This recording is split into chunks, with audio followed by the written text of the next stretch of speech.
Hello friends, my self doctor Anamika. आज मैं बात करूंगी संचारी रोगों के बारे में। संचारी रोग ये वो रोग हैं जिनका संचार या जिनका संक्रमण मक्खी मच्छर के द्वारा हम तक होता है। जैसा आप सब जानते हैं, ये मॉनसून का सीज़न आ चुका है। पूरा भारतवर्ष, हर जगह मॉनसून ने अपने पैर पसार लिए हैं। तो कोरोना की बीमारी से तो हम सब वैसे ही लड़ रहे हैं। कोरोना ग्रस्त पूरा समाज हो चुका है, पूरा देश, पूरा विश्व हो चुका है। उसके साथ ये संचारी रोगों का आक्रमण हमको कितना परेशान कर सकता है और हमें कितना ज़्यादा जो स्थितियां हैं हमारे देश की उसको भयावह कर सकता है। इसके बचाव और ये जो संचारी रोग हैं जैसे डेंगू, मलेरिया, काला आजार, एन्सेफेलाइटिस, इनसे हम कैसे बचें, इनके क्या लक्षण हैं, इस पे बात करूँगी। तो दोस्तों, जैसा कि आप सभी जानते हैं, साफ सफाई और अपने आस पड़ोस की साफ सफाई इस समय कितना इसका महत्व बढ़ गया है। अब ये मॉनसून का सीज़न ये जो आया हुआ है, इसमें कोरोना के अलावा ये जो बीमारियां हैं, डेंगू, मलेरिया, ये भी अपने पैर पसार रही हैं। इनसे कैसे बचना है, इनके बारे में मैं बताती हूँ। हमें अपने घरों के आसपास कहीं पे भी पानी नहीं इकट्ठा होने देना है।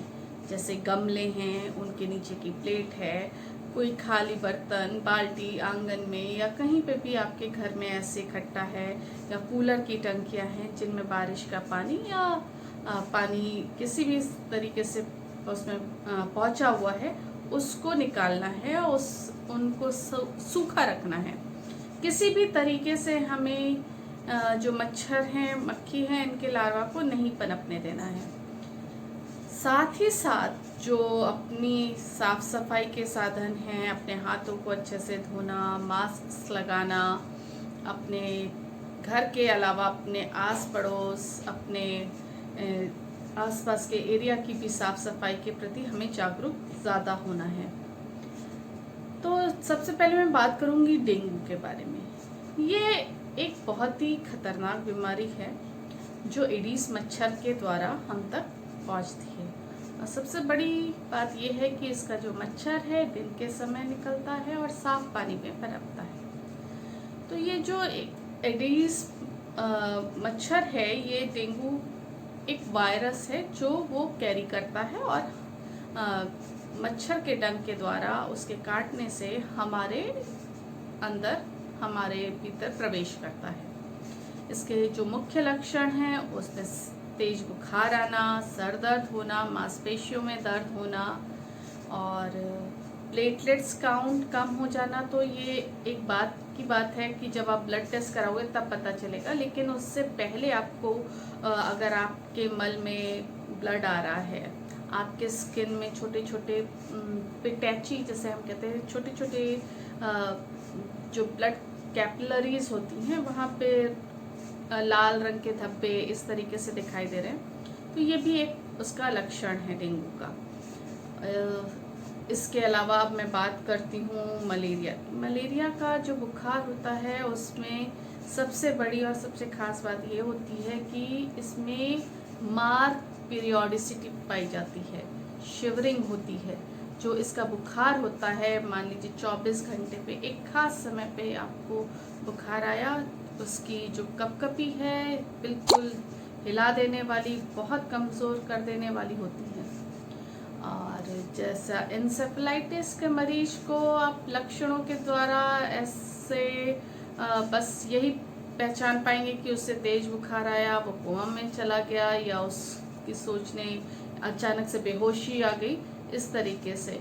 और काला आजार जो प्रायः कोलकाता या बिहार, झारखंड जैसे ऐसे एरियाज में ज़्यादा पैर पसारता है, ये सैंड फ्लाई से होता है। और सब जो इसका जो है कि इसमें सबसे खास बात ये, या तो फिर कोई सिम्टम नहीं देता, जो इसका एक लक्षण अचानक से दिखाई देता है कि मरीज का स्किन का कलर डार्क होने लगता है और वो अचानक से बहुत कमज़ोर वीक हो जाता है, वजन उसका बहुत तेज़ी से घटने लगता है। ये इसकी खास पहचान है।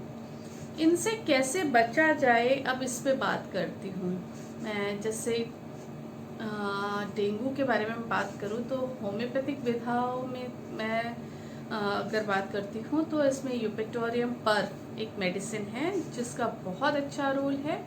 इसके अलावा कैरिका पपाया मदर टिंचर जो है वो आपका प्लेटलेट्स काउंट को भी बढ़ाता है। यूपेटोरियम पर के साथ ब्राइनिया है, रस्टॉक्स है, इनका भी बहुत अच्छा रोल है। एन्सेफेलाइटिस की बात करूँ तो प्रायः ये 2 तरीके से होती है। ये भी एक वायरल इन्फेक्शन है जो कैरी होके किसी प्राइमरी एंड सेकेंडरी 2 टाइप्स की एन्सेफेलाइटिस होती है। ये सीधे वायरस जो है या तो फिर आपकी स्पाइनल कॉर्ड और ब्रेन को इफेक्ट करता है, नहीं तो कहीं और आपके शरीर में इन्फेक्शन जो आया है उसके बाद ये ब्रेन और हमारी जो स्पाइनल कॉर्ड है उस तक पहुंचता है, तो वो सेकेंडरी इंसेफेलाइटिस कहलाती है। इसमें जैसे होम्योपैथिक मेडिसिन की बात करूं तो बेलाडोना है, इसका बहुत अच्छा रोल है। बेलाडोना के साथ साथ हेलिबोरस है, ये सारी मेडिसिन बहुत अच्छा रोल प्ले करती हैं। अब मैं बात करूंगी मलेरिया में हमारी चिनेमम सल्फ है, अमोनियम पिक्रेटा है और एलिस्टोनिया का मदर टिंचर, इन सब का बहुत अच्छा रोल है। लेकिन इन सब के बारे में बताने के बावजूद भी मैं आपसे सिर्फ जैसे हमेशा अपने वीडियो में आपसे कहती हूँ, कोई भी मेडिसिन लेने से पहले अपने चिकित्सक से परामर्श जरूर करें और उनकी ही एडवाइस के अकॉर्डिंग मेडिसिन लें, क्योंकि ये डिफ्रेंशिएट कर पाना कि आपको कौन सी मेडिसिन आपके लिए इस बीमारी में उपयुक्त है, आपके लिए है, वो एक चिकित्सक ही जान सकता है।